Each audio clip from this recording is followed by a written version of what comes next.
Baik, kita lanjutkan. Alhamdulillah, semua alhamdulillah. Hari ini kita berjumpa lagi dalam niat yang sama, dalam nikmat Allah Subhanahu wa Ta'ala. Kita mendapatkan nikmat iman, nikmat Islam, dan nikmat kesehatan, dan tentunya nikmat kesempatan yang tentu saja semua ini adalah anugerah yang besar dari Allah Subhanahu. Kita syukuri nikmat yang besar itu dengan cara kita menaati semua perintah-perintah Allah dan menjauhi semua larangan-larangan Allah. Antara perintah kepada semua umat muslim, semua orang yang mengaku beriman, yaitu perintah untuk berthalabul ilmi, perintah untuk mencari ilmu agama, untuk memperdalam agama Allah, memperdalam Al-Quran sebagai sumber agama Allah, memperdalam Al-Hadis sebagai sumber agama Allah. Dan alhamdulillah yang kita lakukan pada malam hari ini, setelah kita bersama-sama sholat maghrib berjamaah, yang tentunya itu juga sebuah anugerah yang besar, kita bisa melaksanakannya. Lalu kita berzikir, lalu kita selesai sholat ba'diyah, dan alhamdulillah selesai, kita duduk bersama di dalam masjid. Kita niat untuk i'tikaf di masjid ini. Duduknya bapak semua itu tercatat sebagai amal ibadah di sisi Allah. Kita niatkan dengan niat i'tikaf, nawaitul i'tikaf di hadzal masjid, kita niatkan i'tikaf. Di sisi lain kita juga mendapatkan pahala, kita sedang mengkaji ilmu Allah. Mudah-mudahan sampai isya nanti kita bisa istiqomah dan mendapatkan hikmah-hikmah yang Allah sudah berikan kepada umat manusia, dan tentunya kita berusaha untuk menggalinya. Karena sebagaimana yang disampaikan oleh Nabi Muhammad SAW, al-hikmah dholatul mu'minin. Hikmah adalah harta berharga seorang mukmin yang hilang. Maka ketika kita punya harta berharga, katakanlah HP ataupun emas, lalu hilang, kita tentu saja mencarinya. Dan ketika kita dapat, dari manapun dapatnya, kita akan mengambil. Kita tidak harus tahu itu bagaimana. Walaupun kita dapatnya dari kot sekalipun, kot yang kotor, hitam, bau, ketika itu yang kita ambil adalah barang kita yang hilang, emas misalkan, itu sangat berharga, maka kita ambil. Itulah hikmah. Sesuatu yang sangat berharga, yang patut untuk kita ambil dari manapun sumbernya. Maka pepatah Arab mengatakan, undur maqal wala tanzur maqal. Lihatlah apa yang dibicarakan, bukan dilihat siapa yang berbicara. Maka ketika sesuatu itu baik, siapapun yang berbicara kita ambil. Ketika sesuatu itu buruk, siapapun yang berbicara kita tidak mengambilnya. Baik para bapak hadirin yang berbahagia, kita lanjutkan pembahasan tafsir Ayatul Ahkam yang ditulis oleh Syekh Muhammad Ali As-Sabuni. Pada pembahasan malam hari ini kita masih melanjutkan tentang makanan-makanan yang Allah halalkan dan makanan yang Allah haramkan, dan kaitannya dengan kehidupan kita sehari-hari. Yaitu ada dalam surat Al-Baqarah. Kita buka dulu.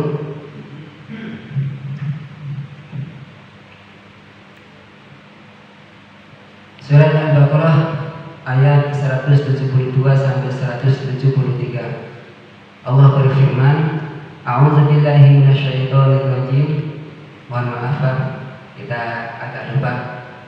Kita buka dulu pembahasan pada malam hari ini dengan bacaan surat Al-Fatihah. Kita bertawassul, kita bertabaruk, kita mohon pada Allah diberikan ilmu yang manfaat di dunia dan dunia akhirat. Hatinya wa yadil sholihah.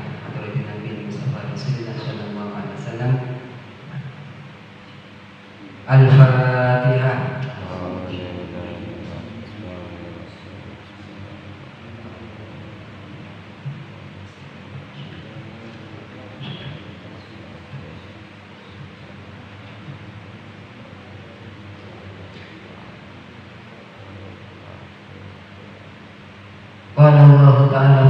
kitabihil karim. A'udzu billahi minasyaitonir rajim. Bismillahirrahmanirrahim.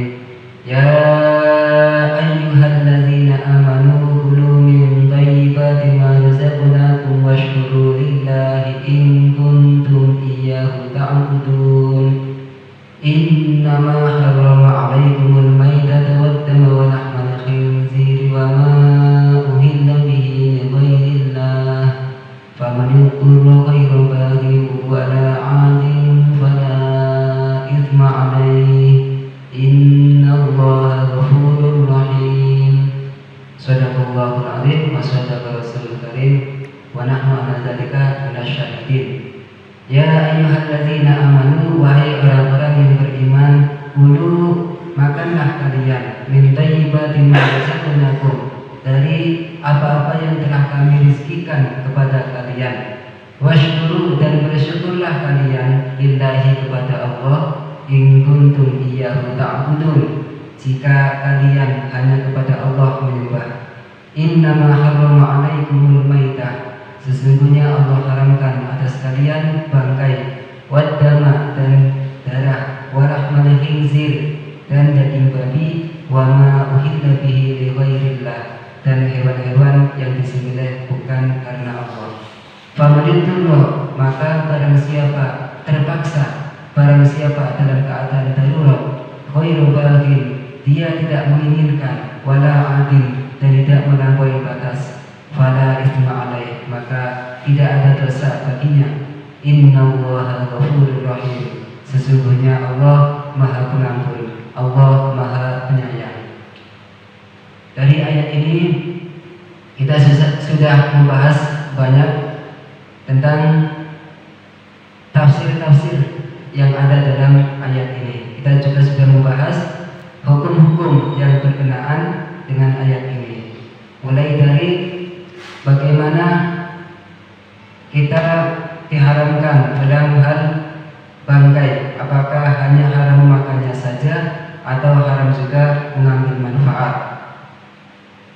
Lalu bagaimana hukum bangkai yang berupa ikan dan belalang, itu sudah kita bahas.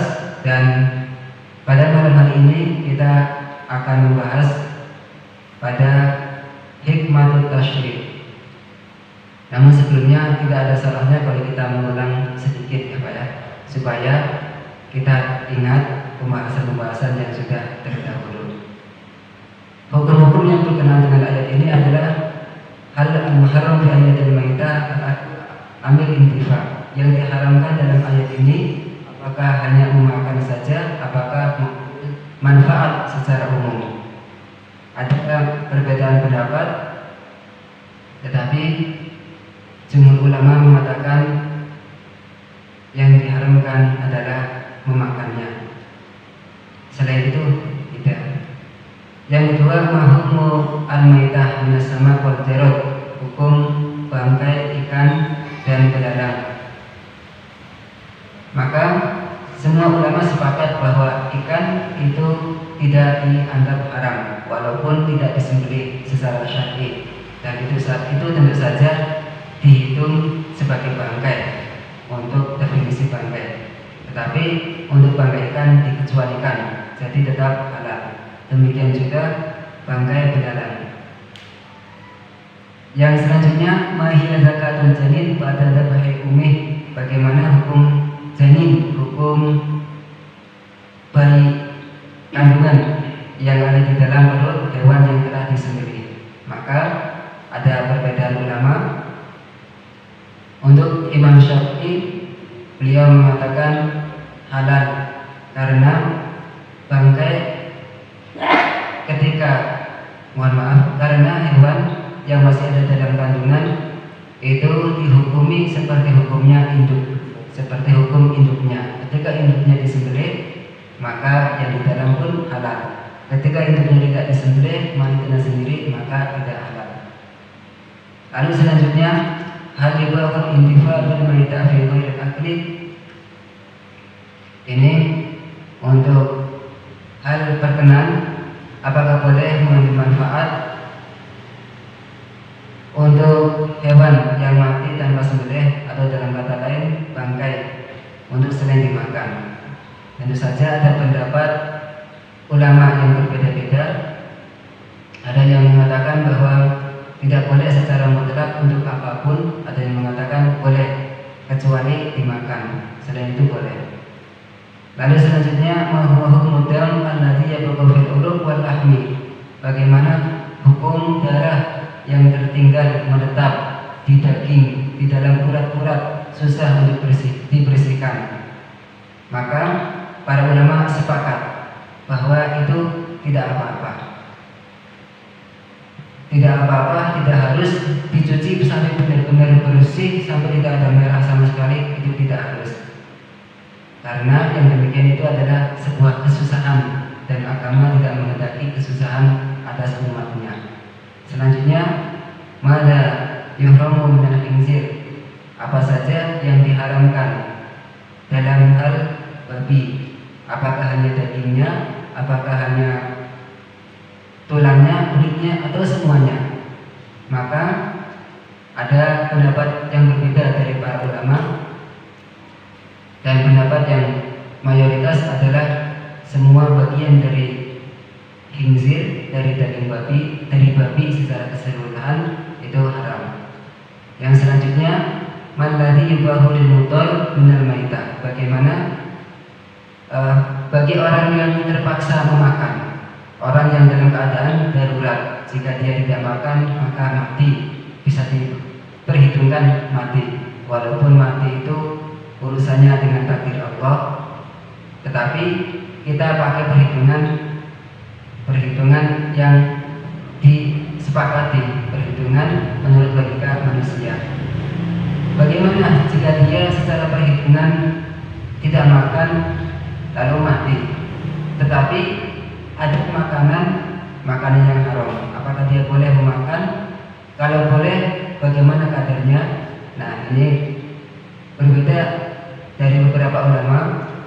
Adapun pendapatnya jumhur, mayoritas ulama mengatakan bahwa yang namanya darurat itu sudah pasti sesuatu yang boleh, tapi tidak sampai melampaui batas. Maka ketika seseorang makan sesuatu yang haram atas nama darurat, yang diperbolehkan hanya sampai kira-kira menyambung nyawa, bukan untuk makan sampai kenyang atau istilahnya enak-enakan. Itu menurut mayoritas ulama. Tentu saja ada yang punya pendapat yang makan saja tidak apa-apa sampai kenyang. Tapi yang kita ikuti tetap yang mayoritas, karena ini adalah pendapat yang lebih hati-hati. Lalu bagaimana, kenapa agama sangat-sangat memperhatikan tentang urusan makan, tentang urusan mendapatkan rezeki? Ya tentu saja ini untuk kebaikan manusia. Ada kalanya sesuatu itu haram secara zatiahnya, secara barangnya itu sudah haram. Ada kalanya secara zatiah, secara bentuk barangnya itu sebetulnya halal, tetapi cara memperolehnya haram. Maka dua-duanya ini tidak diperbolehkan untuk dimakan. Maka ayat ini menjelaskan kepada kita, ditulis di dalam kitab ini, ma tarsyidu ilaihi ayatul karimah, sesuatu yang menjadikan pelajaran buat kita. Ayat ini mengajarkan kita apa saja. Yang pertama, ibahatul akli min at-thayyibat lil mu'minin bi syarti ayyakuna min al-kasabil halal. Berkenan untuk memakan hal-hal yang baik, yang bergizi, yang sehat bagi seorang mukmin itu dengan syarat didapatkan dengan cara yang halal. Ketika sesuatu itu halal, katakanlah roti itu halal, dan kita dapatkan dengan cara yang tidak halal, mencuri atau lain, nah itu berarti tidak memenuhi syarat untuk dimakan, tetap hukumnya haram. Syukurullah wajibun ala mu'minin bi ni'amillahi allati la tu'addu wa la tuhsa. Bersyukur kepada Allah itu wajib bagi seorang mukmin. Kita yang mengaku beriman kepada Allah, mengaku beriman kepada kitab-kitab Allah, kita juga percaya bahwa Allah mengutus Rasul kita juga percaya bahwa nanti suatu saat akan ada hari akhir. Kita juga percaya bahwa segala sesuatu yang terjadi adalah atas qada dan qadar dari Allah. Kita mengakui itu, mengaku beriman, maka kita wajib bersyukur kepada Allah Subhanahu wa Ta'ala. Adalah bohong ketika kita mengaku iman tetapi kita tetap bersyukur. Yang selanjutnya al-ikhlas fi ibadah lillah min sifatil mu'minin as-shadiqin. Selain itu, sifat seorang mukmin yang benar-benar beriman adalah dia dalam semua ibadahnya diikhlaskan karena Allah. Seorang mukmin, seorang yang beriman itu tahu bahwa apa yang dia lakukan baik, apa yang dia lakukan bermanfaat, itu sebetulnya tidak lain pertolongan Allah Subhanahu wa Ta'ala. Maka saya tidak bakal bisa sampai ke sini, dari Cisauk sampai ke sini itu tidak bakal bisa sampai kecuali pertolongan Allah. Kita tidak bakal bisa menghidupkan maksiat. Alhamdulillah malam hari ini kita berkumpul di sini, itu artinya kita tidak sedang zina, kita tidak sedang mencuri, kita tidak sedang maksiat yang lain. Nah, ini adalah atas pertolongan Allah. Maka bagi seorang yang mukmin, yang shodiqin, benar-benar beriman, dia akan beramal dengan ikhlas, mudah baginya untuk ikhlas. Selanjutnya, Allah Azza wa Jalla harama ala ibadil khaba'ith duna thayyibat. Allah Azza wa Jalla mengharamkan atas hamba-hambanya sesuatu yang jelek, sesuatu yang berbahaya, duna thayyibat, bukan sesuatu yang baik-baik. Intinya, ketika sesuatu itu dihalalkan oleh Allah, maka itu baik dikonsumsi oleh manusia. Ketika sesuatu itu jelek, pasti sudah Allah haramkan.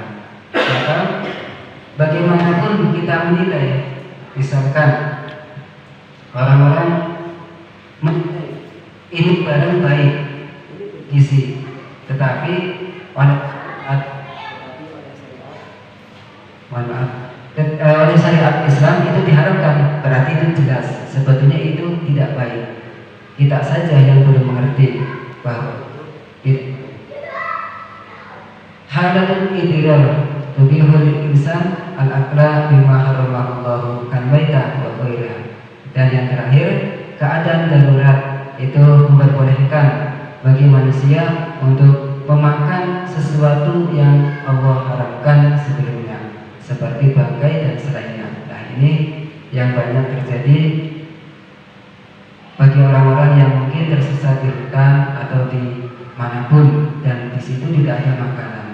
Apa yang mereka dapat itu dia makan, boleh ketika tidak ada jalan lain untuk menyambung nyawa kecuali dengan cara memakan hal itu. Lalu pembahasan terakhir dari ayat ini adalah hikmah pensyariatan. Jadi Allah dalam setiap syariatnya pasti punya hikmah, dan hikmah itu adalah diperuntukkan kepada manusia, kepada kita. Allah tidak mengambil keuntungan dari ibadah kita. Satu dunia pun manusia tidak ada yang iman, Allah tidak akan rugi. Demikian juga sebaliknya, satu dunia pun tidak ada yang kafir, semuanya sholat, semuanya beriman, itu tidak akan memberikan manfaat sedikit pun untuk Allah. Allah tetap Allah, Zat yang maha besar, Zat yang maha hebat, yang maha kuasa, yang maha segala-galanya. Jadi kita beribadah, kita disyariatkan untuk puasa, kita diperintahkan memakan yang baik, kita diharamkan memakan yang haram, dan segalanya dari syariat Islam sebetulnya kebaikannya itu untuk kita sendiri, bukan untuk Allah. Hikmah tasyri' al-hal bari jalla wa ala al-mu'minin banahu al-kalim wa harama alaihi al-khabith kal-maitah. Allah Azza wa Jalla membolehkan bagi kita seorang mukmin untuk mengkonsumsi makanan-makanan yang baik yang Allah halalkan dan mengharamkan atas kita, atas orang-orang mukmin, sesuatu yang jelek, sesuatu yang berbahaya, yang haram, seperti bangkai, darah, daging babi, wa nahahum an ta'dzibin nafsi wa hirmaniha minal ladzati ad-dunyawiyah. Dan Allah melarang kita, melarang untuk keterlaluan, untuk menyakiti diri sendiri. Allah haramkan itu. Allah mengharamkan kita untuk menyakiti diri sendiri dan mencegah diri sendiri dari sesuatu yang lezat, yang dianggap lezat, yang bersifat duniawiyah. Artinya syariat itu tidak mempersulit manusia. Yang namanya manusia punya kebutuhan duniawiyah, kebutuhan makan, kebutuhan minum, kebutuhan untuk melangsungkan generasi. Kita diperbolehkan, akan dianjurkan dan diperintahkan untuk mendapatkan sesuatu yang baik. Tetapi sebenarnya kita tidak diperkenankan untuk mendapatkan sesuatu yang tidak baik, memakan sesuatu yang tidak baik, tidak diperbolehkan. Atau menyakiti diri sendiri, itu juga tidak boleh. Maka ketika ada sahabat kepengen puasa 24 jam non-stop, puasa terus tanpa buka, tentu saja Nabi melarang. Karena itu namanya menyakiti diri sendiri. Kita kadang menganggap ibadah kok berat, ibadah kok nggak enak, ibadah kok bosanin dan sebagainya. Nah, kita menganggap bahwa itu tidak enak. Tetapi ibadah itu tentu saja ada yang kita tidak mengetahui. Lalu kita samakan, ibadah aja tidak enak harus kita lakukan. Lalu kita kepengen biar lebih dekat lagi dengan Allah, kita bikin sesuatu yang lebih gak enak lagi biar lebih dekat. Nah, ini kan salah. Seperti itu. Puasa dari fajar sampai terbenam matahari itu tidak enak kalau kita rasakan. Tetapi itu jelas manfaat bagi kita, baik dari segi kesehatan, segi psikologi, dan dari segi yang lain. Tetapi kita mikir, wah, mendekatkan diri kepada Allah dengan cara apa ya? Dengan cara puasa. Puasa itu sesuatu yang gak enak. Berarti kalau puasa saya sampai malam, sampai subuh lagi gak makan, lebih dekat lagi dong. Nah, ini Allah haramkan. Haramkan bagi kita, haramkan si menyakiti diri sendiri. Maka dalam hadis jelas la dororo wa la diroro, tidak ada perkenan untuk menyakiti diri sendiri dan tidak ada perkenan untuk menyakiti orang lain. Tubuh kita adalah amanat dari Allah yang harus kita jaga dan kita beri haknya. Sebagaimana kita menjaga dan memberikan hak kepada orang lain, kita juga memberi hak kepada alam semesta, baik itu hewan atau tumbuhan. Tubuh kita pun sama mempunyai hak. Itulah kenapa bunuh diri itu diharamkan dan masuk ke dalam kategori dosa besar, karena membunuh jiwa yang tidak berdosa, sama seperti membunuh orang lain tanpa hak, itu dosa besar. Dan semua pun menyakiti diri sendiri yang lain, itu dilarang oleh agama Islam. Fa'inal musyrikin wa ahlal kitab haramu ala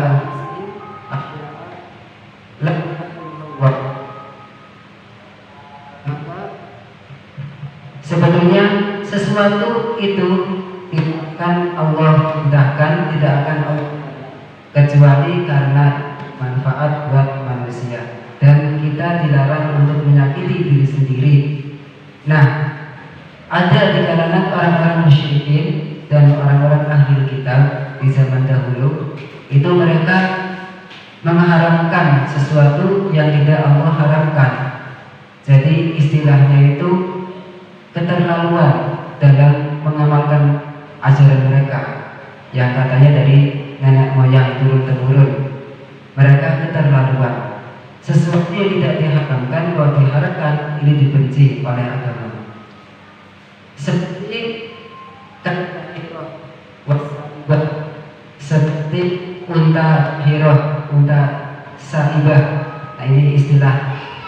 Jadi zaman dahulu orang-orang jahiliyah ketika belum ada Islam, ketika Nabi belum diutus sebagai Rasul, mereka orang-orang jahiliyah ketika punya kendaraan unta itu punya lagi sampai 5 kali. Kalau unta ini punya anak yang kelima dalam bentuk pejantan, dalam bentuk laki-laki, maka unta ini dikeramatkan. Ini unta tanda telinganya dibelah. Jadi ini sebagai tanda bahwa unta tidak boleh disembelih, tidak boleh dimakan dagingnya, tidak boleh dinaikin, tidak boleh diapa-apain, dikasih makan aja. Ini yang dilakukan oleh orang-orang jahiliyah. Mereka mengharamkan sesuatu yang tidak diharamkan. Nah, jelas ini dibenci oleh Allah, maka turunlah larangan. Ada lagi as-saibah, itu sama, yaitu tapi penyebabnya lain.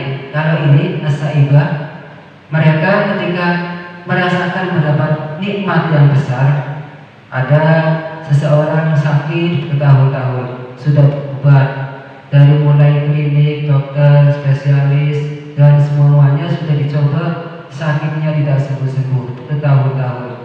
Lalu ketika suatu saat sembuh, saking bahagianya, maka dia punya hewan apa? Hewan ini dia persembahkan kepada berhala. Hewan ini tidak akan disembelih, tidak akan ditunggangi, tidak akan dikerjakan untuk mengairi sawah dan lain-lain. Nah, ini haram dimakan kata mereka. Jadi ini salah satu bentuk mengharamkan sesuatu yang tidak Allah haramkan. Dan ini dilarang keras oleh agama. Ini sama saja dengan mempersulit hidup, sama saja dengan mengotak-atik tatanan syariat. Di zaman sekarang pun sama. Kita yang Allah haramkan kepada kita haramkan.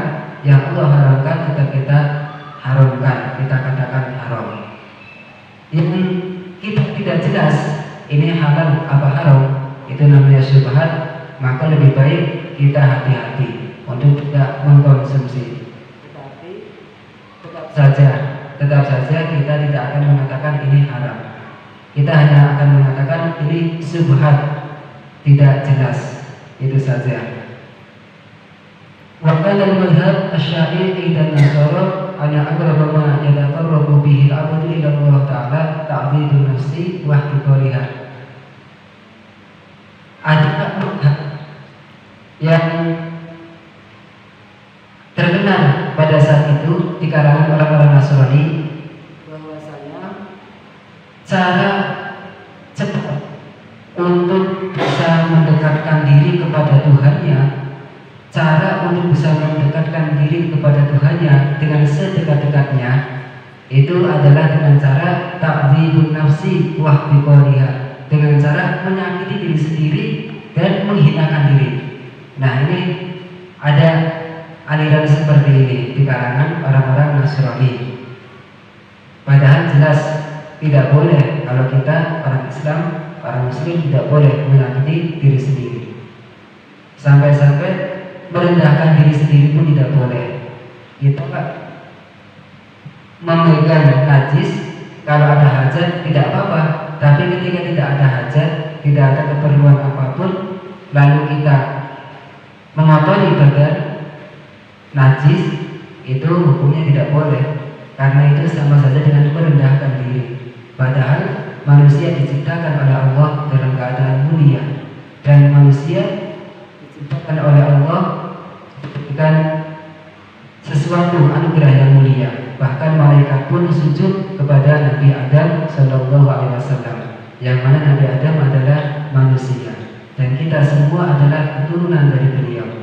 Allah muliakan manusia, kata Allah, walaqad karramna bani Adam, sungguh telah kami muliakan anak turun Adam. Kenapa kita lalu menyakiti diri, lalu menghinakan diri dengan tujuan mendekatkan pada Allah? Ini sungguh-sungguh sesuatu yang salah besar. Alangkah bodohnya orang yang seperti ini. Wahid malihat jawi thayyib mustaladzah, yang menyatakan dengan cara